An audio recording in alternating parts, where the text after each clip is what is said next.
Okay, let's, if I may, Congressman, stay with the children, if you will. Yes. And get to human trafficking.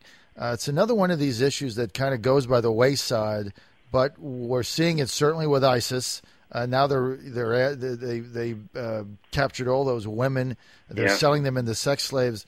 We've got a trafficking problem in Southeast Virginia. Your colleague Bobby Scott in the 3rd District has been talking about it for some time, and now you've gotten involved. You've seen it for yourself. You got an event this evening. Can you share that with our audience? Well, I appreciate the opportunity to do so, John, and I think as just a regular, hard-working citizen of the Virginia 2, prior to my public service, it just wasn't on my radar. And if somebody would have said human trafficking is taking place in our congressional district among our 750, 800,000 folks in Virginia 2 and Southeast Virginia, I'd say, no, you got to be kidding me. Mm-hmm. No, I mean, that's somewhere else. That's Thailand.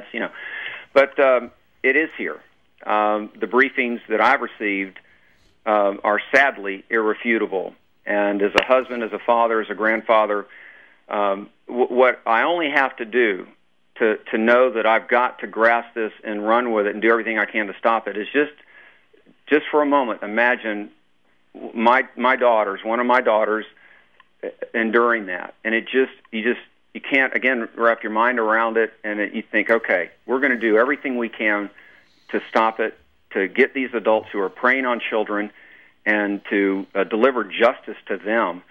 So we are elevating this, and by the way, I appreciate what my colleague and friend Bobby Scott's doing on this, but we have a seminar tonight. I'd like to invite everyone, a forum really. It's at 6 p.m. at the Meyer Obendorf Library in Virginia Beach from 6 to 8 p.m. We have a qualified group of panelists. It's not me speaking for 2 hours. I'll speak for just a few minutes because I really want to learn even more. Mm-hmm. And so we're going to hear from the panelists. A major amount of time will be question and answers from the audience. This is part of our district service. We've got that coming up in August. We've got our job fair in September. Over 100 companies have signed up for this, and it's just remarkable the level of momentum for that. That'll be at the Ted Constance Center there at ODU. And then in October, we have our second annual State of the Bay, that where we walk through where we are with our Chesapeake Bay, the state of the water, the health, and what we're doing there, and the direction we're headed. So I'm really proud of Shannon Kendrick, our district director, and our whole team for leading in this area and serving our district. But I thank you for the opportunity. And people, if they want to know more about it, they can go to rigell.house.gov. It's RIGELL, rigell.house, HOUSE.gov, G-O-V. And I hope the listeners do that. Okay, go to rigell.house.gov. It's all going to be right there. Congressman, I've got 2 minutes. I want to go to two other things. I stand on this. Number one, the militarization of police through basically the National Defense Act. I've been opposed to that forever. And also tying this whole thing back to the Patriot Act that I think is the genesis of some of the things that we've seen in Ferguson.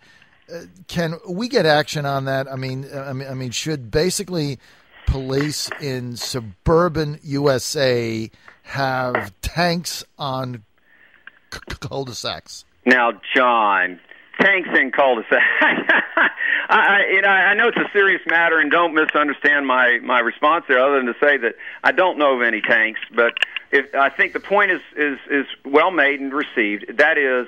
What are clearly military vehicles. I know that Virginia Beach, for example, has an MRAP. I mean, it's hard to envision a scenario in which you'd actually need that. You're not going to need that. A guiding principle for me, whenever I start to wrestle with one of these issues, I slow down and I say, okay, first, what are the guiding principles? And then what are the facts? A guiding principle for me is this, that our men and women in uniform need to be equal to, if not superior to, any firepower that they're going to receive. Now, I'll never forget, though it happened many years ago in Los Angeles, those two bank robbers, horrific, armor-piercing shells and the whole thing. Over 200 police officers were involved. There are other incidents like that. So, I don't want 200 police from Norfolk or Virginia Beach or the Eastern Shore or whatever just outgunned indefinitely. That's not a good thing. I do believe that the conditions under which those type of assets can be used must be strictly controlled and have multiple layers of approval. I think the injection of that equipment, as we saw in Missouri, I think that the appearance of the vehicle itself can incite a kind of a visceral reaction in those who are protesting. And I see your point, and I share that. I think there must be a real a constrained approach to that. But when there's that type of exceptional force, not in Missouri, but rather in the bank robbery, I want our men and women, our brothers and sisters and daughters and mothers to have, I want them to win in that situation. Okay, that's going to be the final word. We want to thank U.S. Congressman Scott Rigell, Republican from the 2nd District of Virginia, for joining us today for our Newsmaker Hour. You want more information, go to rigell.house.gov, rigell.house.gov. Thank you, Scott. Thank you, John. Appreciate the opportunity.